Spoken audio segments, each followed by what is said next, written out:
Hello guys, প্রকৃতির মাঝে channel থেকে আপনাদের অভিনন্দন। আজ আপনাদের এমন এক জায়গায় নিয়ে যাব, সেখানকার ইতিহাস, ঐতিহাসিক ঘটনাবহুল, প্রাকৃতিক বৈচিত্র্য সমস্ত কিছু এই ভিডিওর মাধ্যমে দেখতে পাবেন। হুগলি জেলার হরিপালে রাজবল্লভ হাটে মায়ের বাড়ি নিয়ে যাব। সে মায়ের বাড়ির ইতিহাস, মায়ের বা শ্বেতকালী মাতার বাড়ি, সেই কালীর কীভাবে সৃষ্টি হলো, এই মন্দির বা বাড়ি কীভাবে প্রতিষ্ঠিত হলো, সমস্ত ঘটনা আপনার তুলে ধরা হবে। এবং সেই নিদর্শনগুলি যে শাখা পড়া ঠাকুর মা, যে শাখারির সঙ্গে শাখা পড়েছিল, সেই পুকুর, দিঘি, মন্দির সমস্ত কিছু নিদর্শন তুলে ধরা হচ্ছে। 30 টাকায় অন্নভোগ পাওয়া যায়। কি করে আসবেন তার সমস্ত বিবরণ বর্ণনা করা হচ্ছে। ভোগ প্রসাদ কোথায় দেওয়া হয়, পুজো কীভাবে দেবেন, সমস্ত ঘটনা বলেই ভিডিওর মাধ্যমে দেখতে পাবেন। আসুন, সঙ্গে থাকুন, প্রকৃতির মাঝে চ্যানেলের সঙ্গে থাকুন। ভিডিওটি শেষ পর্যন্ত দেখুন, লাইক, শেয়ার ও সাবস্ক্রাইব করুন পরবর্তী ভিডিও দেখার জন্য। এককালে হুগলি, হাওড়া, বর্ধমান নিয়ে একটা পরগনা ছিল। সেই পরগনার রাজা ছিল সত্যনারায়ণ নিয়োগী। তিনি তার জামাই সদানন্দ মুখোপাধ্যায়কে রাজ্যভার দিয়ে শ্বেতকালী মাতা অর্থাৎ রাজবল্লভী হাটের সৃষ্টি হয়। আমরা এই গড়িফা স্টেশন থেকে ট্রেনে করে উঠে আমরা ব্যান্ডেল যাই। ব্যান্ডেল এই আমাদের ট্রেন এসে গেছে, ব্যান্ডেল যাওয়ার ট্রেন। আমরা এখন ট্রেনে উঠব, ট্রেনের মধ্যে রয়েছি। ট্রেনে করে আমরা ব্যান্ডেলে যাব। ব্যান্ডেল থেকে আমরা হরিপাল যাব। এই আমরা গঙ্গার উপর দিয়ে জুবিলি ব্রিজ দিয়ে যাচ্ছি। মা গঙ্গার রূপ দর্শন করুন। বর্ষায় এবং বাঁধের জল ছাড়াই গঙ্গা জলে পরিপূর্ণ। সকালের দিকে ট্রেন একটু ফাঁকা। আমরা ট্রেনে যেতে ব্যান্ডেল যেতে তার প্রাকৃতিক সৌন্দর্য দেখুন। শ্বেতকালী মাতাকে দুর্গা, সরস্বতী, লক্ষ্মী হিসাবে পূজিত হন। মায়ের পরিধেয় শাড়ি একবারই পরেন, তারপর অন্য কাজে ব্যবহৃত হয়, কেউ ব্যবহার করতে পারে না।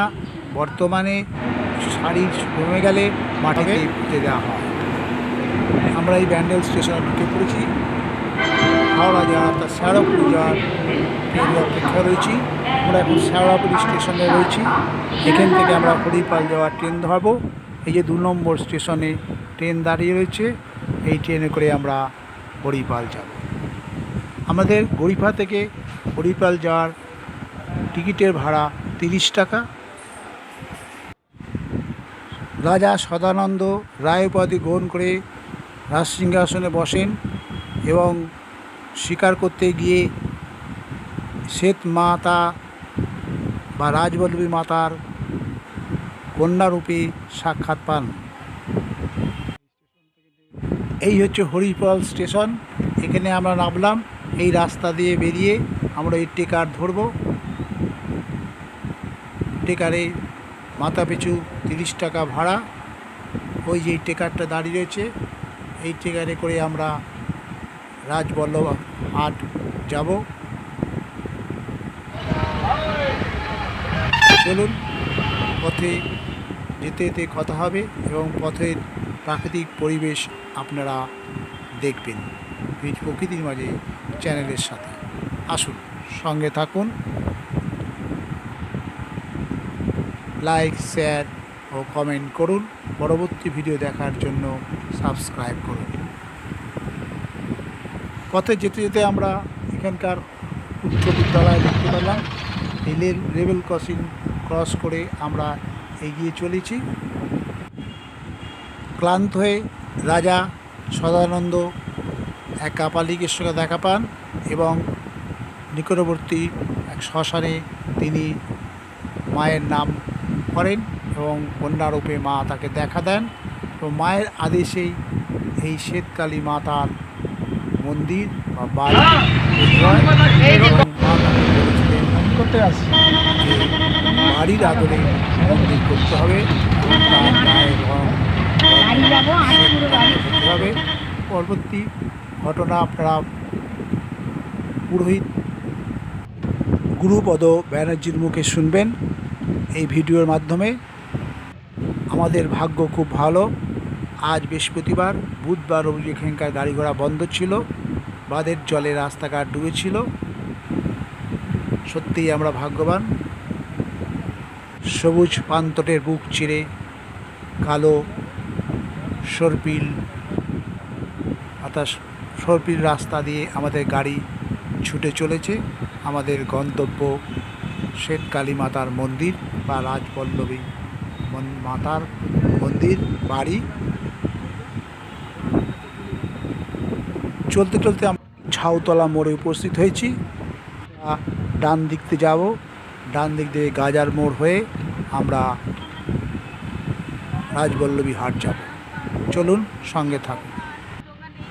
মায়ের মূর্তির সৃষ্টির ইতিহাস, মায়ের বাড়ির তৈরির ইতিহাস ভিডিওর মাধ্যমে আপনারা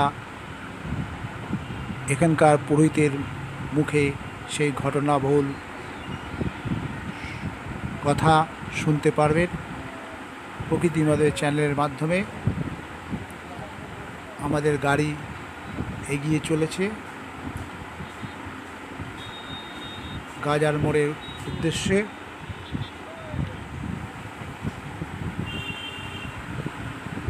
এই আমরা গাজার মোড়ে এসে হাজির হয়েছি।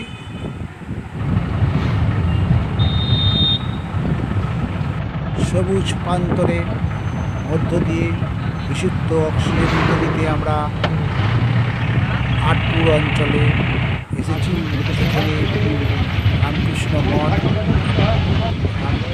মাতার মায়ের বাড়ি আছে। অনুসারে আমরা ভাবতে পারি একটা সুন্দর কালী মন্দির আছে।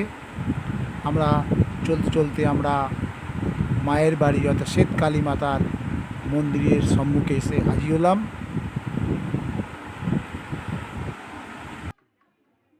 সামনের দোকান থেকে পূজার ডালি নিয়ে এবং কুপন কেটে আমরা মন্দিরের দিকে ভেতরে প্রবেশ করছি। চলুন সঙ্গে থাকুন। ওই দেখুন সেই ঐতিহাসিক পুকুর, এই দিঘি, এখানেই মা শাখা পড়েছিলেন। আমরা এখন মন্দিরে প্রবেশ করছি। চলুন মন্দিরটা অর্থাৎ মায়ের বাড়িটা ঘুরে দেখি। এই যে রাজবল্লভী মাতা বা শ্বেতকালী মৃন্ময়ী মাতা, আপনারা দর্শন করুন প্রকৃতির মাঝে চ্যানেলের মাধ্যমে। আমার সঙ্গে সঙ্গে আসুন। একটা জিনিস ভালো করে খেয়াল করবেন, এটা কিন্তু মন্দির নয়, আদলে একটা বাড়ি। মার স্বপ্নাদেশে মার কথা অনুসারেই বাড়ি তৈরি করা হয়েছে। এই হচ্ছে এখানে বলি দেওয়া হয়, বলি হাঁড়ি কাঠ, এখানে মোষ বলি এক সময় দেয়া হতো, বলির স্থান। এবং পুজো দেওয়ার পর চেলিগুলো এখানে বেঁধে মনস্কামনা পূরণের জন্যে এখানে বাঁধা হয়। মন্দিরের পাশে এই হচ্ছে মন্দির। দেখুন একটা বাড়ির মতন চাতাল,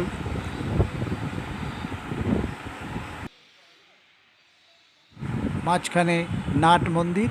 নাট মন্দিরের দুদিকে শিবলিঙ্গ আছে, তার মাঝখানে হাঁড়িকাঠ।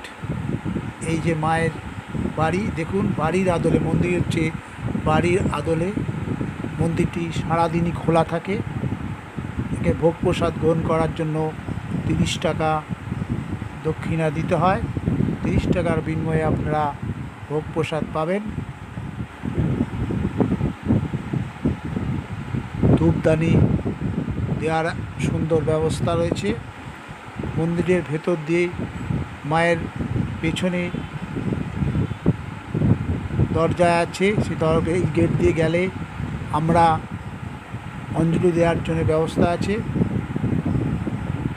দেখতে পাচ্ছেন এই শিবলিঙ্গ মন্দিরের, এই যে শিবলিঙ্গ দেখতে পাচ্ছেন।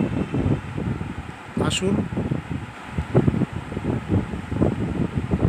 বাঁদিকে একটা, ডান দিকে একটা শিবলিঙ্গ দর্শন করুন। এই গেট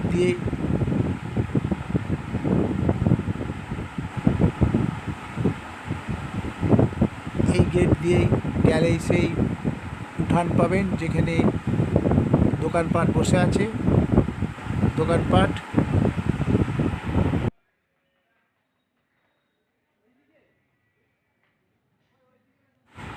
আপনারা দেখছেন মায়ের মন্দির। এরপর হচ্ছে আমাদের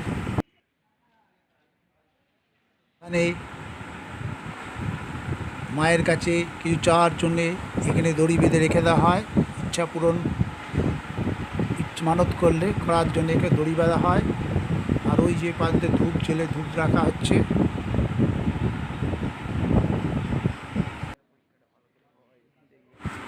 চলুন মায়ের ব্যবহৃত পুকুরটি আপনাদের দেখাই। এই যে পুকুর, মায়ের বাড়ির সম্মুখে এই পুকুর। ইতিহাসের ধারাকে বজায় রাখতে সপ্তমীতে 7টি নৌকা তৈরি করে এই পুকুরে বিসর্জন দেওয়া হয়। এই ঘটনা আপনারা পুরোহিতের মুখে শুনতে পাবেন। মন্দিরের পুরোহিত গুরুপদ ব্যানার্জির মুখ থেকে রাজবল্লভী মাতার বা শ্বেতকালী মাতার সৃষ্টি ও তার বাড়ির ইতিহাস সম্বন্ধে তার মুখ থেকে বক্তব্য শুনুন। নমস্কার, আমার নাম গুরুপদ ব্যানার্জি, এই মন্দিরের একজন পুরোহিত। মন্দিরে কত বছর পুরনো? আমাদের কাছে যেটুকুনি তথ্য আছে, ইংরাজির 1242 খ্রিস্টাব্দে রাজা সদানন্দ মুখোপাধ্যায় মায়ের বাড়ি তৈরি করে মাকে এখানে প্রতিষ্ঠা করেছে। আচ্ছা আচ্ছা আচ্ছা, শুনছি পুকুর থেকে নাকি মা উঠে এসেছিলেন? না, পুকুর থেকে মা উঠেনি। এর যেটা ইতিহাস বলি, ঘুষুর পরগনা ছিল। আচ্ছা। হুগলি, হাওড়া, বর্ধমান এই 3 জেলা নিয়ে পরগনা ছিল ঘুষুর পরগনা। আচ্ছা। এই পরগনার শেষ রাজা ছিল কাকদ্বীপ সর্দার শনি ভাঙর। এই শনি ভাঙরের মৃত্যুর পর এখানকার রাজা হলেন চতুরানন নিয়োগী। চতুরাননের একমাত্র কন্যা সন্তান তারা সুন্দরী নদিয়ার পুদিয়া হইতে গোপাল মুখোপাধ্যায়ের পুত্র সদানন্দ মুখোপাধ্যায়কে নিয়ে এসে তারা সুন্দরীর সঙ্গে বিবাহ দিলেন। অল্প কিছুকাল পরেই উনি সদানন্দ মুখোপাধ্যায়ের ওপর রাজ্যভার ছেড়ে দিলেন। সদানন্দ মুখোপাধ্যায়কে রাজত্ব পাওয়ার পর উনি রায় উপাধি গ্রহণ করলেন। যেহেতু ক্ষত্রিয় ধর্ম অবলম্বন করে মেয়েকে বিয়ে করতে হয়েছিল, বিভিন্ন সদানন্দ মুখোপাধ্যায়কে পশু পাখি শিকার করতে বেরোতে হতো। কোনো একদিন প্রচুর পশু পাখি শিকার করেছে, ক্লান্ত হয়ে এখানটা একটা শ্মশান ছিল। সামনেই দামোদর নদী, দামোদরের শাখা নদী ছিল, পাশ দিয়ে বয়ে গিয়েছিল সরস্বতী, যেটা এখন অবলুপ্ত হয়ে গেছে। কিন্তু এখনো পর্যন্ত যেটুকুনি আমরা জানি বা আমরা বুঝতে পারি, নির্দিষ্ট একটা জায়গা আছে, সেই জায়গার উপর দিয়ে 10 ফুট নিচে এখনো জল আছে। রাজা সদানন্দ মুখোপাধ্যায় ওই সন্ধ্যা হয়ে গেছে, ক্লান্ত হয়ে এই শ্মশানের পাশ দিয়ে যাচ্ছিলেন। উনি ঈশ্বরের শরণাপন্ন হলেন যে আমি ব্রাহ্মণ ঘরে জন্মগ্রহণ করেছি, আর এইসব পশু পাখি শিকার করবো? পৃথিবীতে এমন কি কেউ নাই যে আমাকে একটা সত্যের পথ দেখাবে? তখন এক কাপালিকের সঙ্গে এখানে দেখা হয়। কাপালিকের নাম হচ্ছে রাম রাঘব ভট্টাচার্য। উনি বললেন এই শ্মশান খুব পবিত্র শ্মশান, আপনি এখানে সব সাধনা করুন। রাজা সদানন্দ মুখোপাধ্যায় সব সাধনা আরম্ভ করলেন। সব সাধনাকালে মা ওনাকে দেখা দিলেন। মা বললেন আমি এখানে প্রতিষ্ঠা পেতে চাই, আমাকে এখানে আমার বাড়ি তৈরি করো। মন্দিরের কোনো আদল দেখতে পাবেন না, বাড়ির আদল। এটা বাড়ির আদলে? মন্দির নয়, বাড়ির আদলে। যেমন যেমন বললেন তখন সদানন্দ মুখোপাধ্যায় মাকে প্রশ্ন করলেন আমি কী রূপে প্রতিষ্ঠা করব, কি তোমার গায়ের রং হবে ইত্যাদি। তখন মা জানালেন নারীর হইতে বড় আকারের নারী মূর্তি, শরৎকালের জ্যোৎস্নার মতো আমার গায়ের রং হবে, কি নয়না, সর্বত হাস্য মুখমণ্ডল, আচ্ছা আমার দক্ষিণ হাস্যে থাকবে তীক্ষ্ণ ছুরি, আচ্ছা আর বাম হাস্যে থাকবে রুধির পাত্র, গলায় মুন্ডমালা, কোমরে নরহস্ত, যেটা আমরা উপর থেকে দেখতে পাই না, সেটা কালির থাকে। আর এক ভৈরবের মাথার উপর আমার পা থাকবে, আর এক ভৈরবের বুকে আমার পা থাকবে। আচ্ছা আচ্ছা এই রূপ চিন্তা করে আমাকে প্রতিষ্ঠা করো, তুমি যে কার্যে যাবে সেই কার্যে তুমি সিদ্ধ লাভ করবে। তখন রাজা আবার প্রশ্ন করলেন আমি তো নামে রাজা, এত অর্থ কোথায় পাবো? তখন বললেন অর্থের যোগানও হয়ে যাবে। ইত্যাবসরে এখানটা দিয়ে বাণিজ্য করতে যেত বড় বড় সব বণিকরা। আদি সপ্তগ্রামে বাড়ি, বণিক গুরুদাস 7টা বজরা নিয়ে বাণিজ্য করতে যাচ্ছিলেন। সন্ধ্যার একটু আগে একটা বাচ্চা মেয়ে রূপ ধরে দেখা দিলেন। তখন মাঝিরা সেই মেয়েটিকে বজরা তুলে নিয়ে যাওয়ার জন্য উপক্রম হয়। যখন বললেন বণিককে জানালেন, বণিকও সম্মত জানালেন, বললো মেয়েটাকে তোলো। মেয়েটিকে তোলার পরে একটা করে বজরায় পাওয়া যায়, একটা করে বজরা ডুবে যায়। 7 নম্বর বজরায় বণিক ছিলেন, উনি নিজের ভুল বুঝতে পারলেন, মা সম্বোধন করে মেয়েটির পায়ে পড়ে যায়। তখন মা বললেন আমি এখানে প্রতিষ্ঠা পেতে চাই, রাজা সদানন্দকে তুমি প্রচুর অর্থ দিয়ে সাহায্য করো। তখন অঙ্গীকার করলেন আমি প্রচুর অর্থ দেবো মা, কিন্তু আমার এই আরও 6টা বজরা তুমি ফিরিয়ে দাও। তখন মা বললেন ঠিক আছে তাই হোক। ফলে 6টা বজরা তখন উঠে গেল। সেই থেকে আজও পর্যন্ত দুর্গাপুজোর সপ্তমীর দিনে 7টা ছোটো ছোটো নৌকো তৈরি করে মায়ের সামনের যে পুকুর, ওখানে ভাসানোর যে সিস্টেম এখন অবধি চলে আসে। তারপরে মাকে প্রতিষ্ঠা করলেন, এই জায়গাটার নাম ছিল রাজ। পুষ্পাঞ্জলি দেবেন, পিছনে দরজা চলে যাবেন। পরবর্তীকালে রাজা সদানন্দ মুখোপাধ্যায় রাজা হৃদয় বল্লভী দেবীর নাম রাখলেন রাজবল্লভী, আর গ্রামের নাম রাখলেন রাজবল্লভী হাট। তাকে রাজবলহাটে মা জানালেন আমি শ্বেত কালী রূপে বিরাজিত হবন, পূজিতা পাবন দুর্গা পুজো 15 দিন আগে থেকে এখানে চণ্ডীপাঠ শুরু হয়। সপ্তমী থেকে দশমী মায়ের দুর্গা রূপে পুজো হয় মাকে, এবং নিত্য দুর্গা পুজোর রূপে পুজো হয়। তবে যেহেতু শ্বেত কালী এতে আছে, সেই জন্য তন্ত্র গাঁতেও একবার এখানে দুবার আগমন করতে হয়।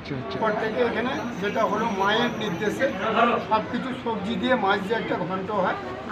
আর এই 5-7 রকম তৈরি একটা ভাজাভুজি হতো, সেটা বন্ধ হয়। এবারে যেরকম রান্না এইরকম দুপুরে ভাত ডাল সব কিছু সবজি দিয়ে মাছ দিয়ে একটা ঘন্ট আর পায়েস প্রতিদিনের এটা হয়।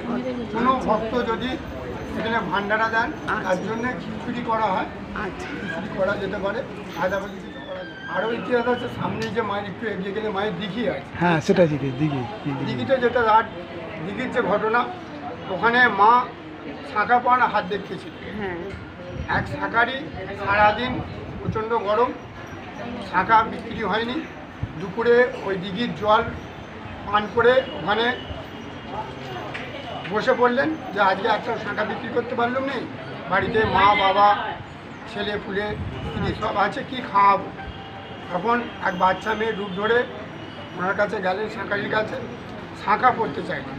তখন শাঁখারি বললো কার বাড়ির মেয়ে, তখন তোমাকে শাঁখা পড়াবো, পয়সাই বা কে দেবে, ইত্যাদি ইত্যাদি করতে করতে তখন জোরজার করলো মেয়েটি যে আমাকে তুমি শাঁখা পড়িয়ে দাও, পয়সা তুমি পেয়ে যাবে।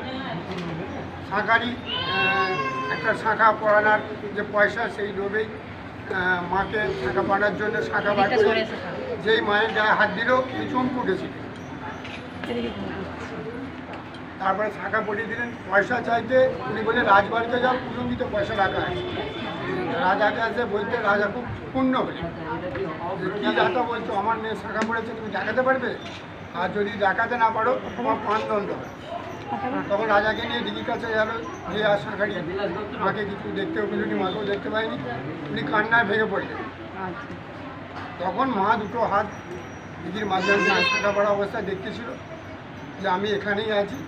তখন রাজা শাঁখারিকে বুকে জড়িয়ে বলেছিল তুমি খুব পুণ্যবান, মায়ের দেখা পেয়েছো, আরও বিভিন্ন ইতিহাস আছে এখানে, যে মহিষ বলি হয় দুর্গাপুজোর নবমী।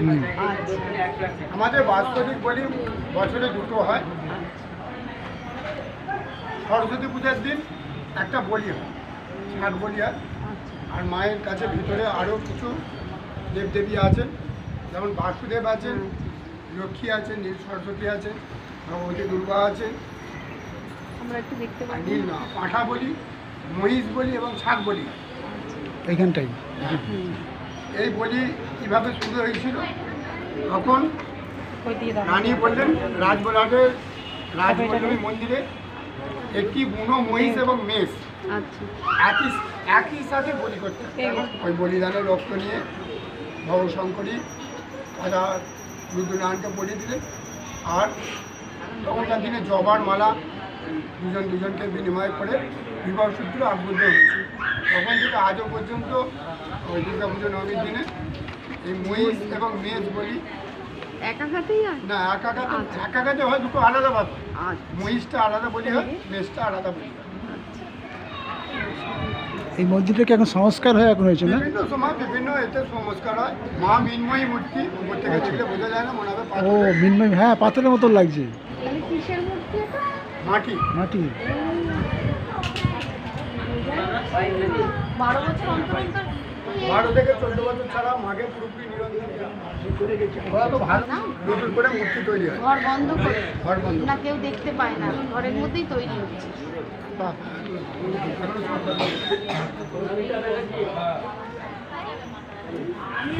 আপনারা প্রকৃতি মাঝের চ্যানেল থেকে মন্দির প্রাঙ্গণটা দেখতে পাচ্ছেন। আমরা একটু ঘুরিয়ে দেখাচ্ছি। এই মন্দির প্রাঙ্গণের একটা মায়ের বাড়ির খিড়কির দরজা বেরোলেই সামনে একটা বাগান, একটা ফাঁকা উঠান। এইখানেই মানে গাড়ি রাখার অনেক ব্যবস্থা আছে। পূজার সামগ্রীর দোকানপাট এখানে বসে। এখান থেকে পূজার সামগ্রী কিনতে পারবেন, গাছতলায় বসে কিছুক্ষণ বিশ্রাম নিতে পারবেন এবং ঠান্ডা জলের একটা ট্যাঙ্কও আছে, সুব্যবস্থা আছে। শোনা যায় এই মায়ের বাড়ির পাশ দিয়েই আগে দামোদর উপনদী সরস্বতী প্রবাহিত হতো। কিছু কিছু জায়গায় তার এখন বৈশিষ্ট্য প্রমাণ পাওয়া যায়। শ্বেতকালী মাতার বাড়ির সামনেখের উঠানটায় আমরা রয়েছি। ওই যে গেট, এই গেট দিয়ে ঢুকতে হয়।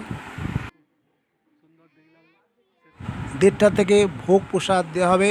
সেই সময়টার মধ্যে আমরা চলুন একটু সে ঐতিহাসিক পুকুরটা দেখে আসি, যেখানে মা শাখারির সাথে শাখা পড়েছিল। চলুন সঙ্গে চলুন, আমাদের সঙ্গে আসুন।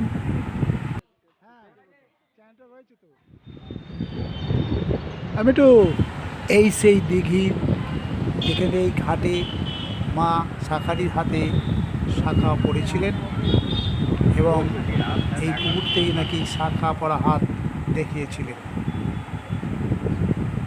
গ্রামবাসীরা তার বিভিন্ন সামাজিক অনুষ্ঠান পারলৌকিক কার্য পুকুরেই সম্পন্ন করে। আজও তা চলছে। ওই দেখুন ভারত সেবা সংঘের মঠের চূড়া দেখতে পাচ্ছি। আমরা সেখানে যাব। এই স্কুল, পুকুরের পাশে একটা স্কুল ভারত সেবা সংঘ যাব। চলুন আপনারাও আমাদের সঙ্গে চলুন, ভারত সেবা সংঘের মঠটা দেখে আসি। এই ডাইনে তাদের অফিস, অতিথি নিবাস, লাল রঙের বিল্ডিংটি, সুন্দর প্রাকৃতিক পরিবেশ। এখানে কিছু লোকের সঙ্গে পরিচয় হলো, তারা এই প্রকৃতির মাঝের চ্যানেলটি দেখেন। ভালোই লাগলো। আসুন আপনাদের মঠের ভিতরে নিয়ে যাই। এই যে আমরা মঠের সম্মুখে রয়েছি।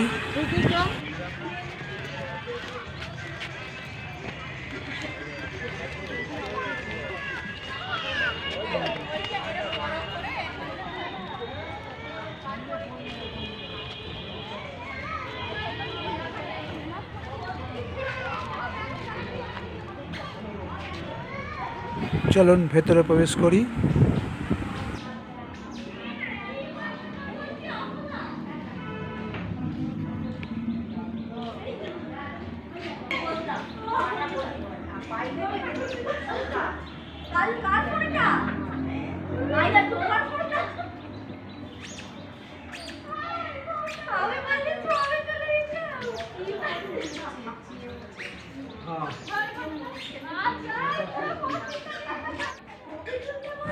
জয় মহারাজ।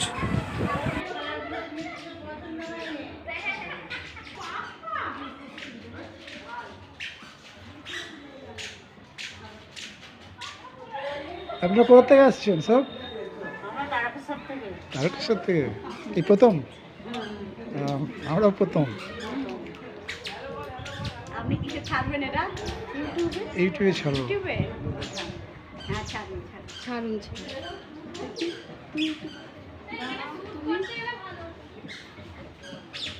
এখানকার শান্ত স্নিগ্ধ পরিবেশ আপনাদেরও ভালো লাগবে।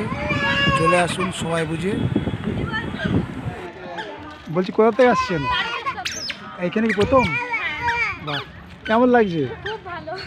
আচ্ছা আচ্ছা। এই কাঁদছিস কেন?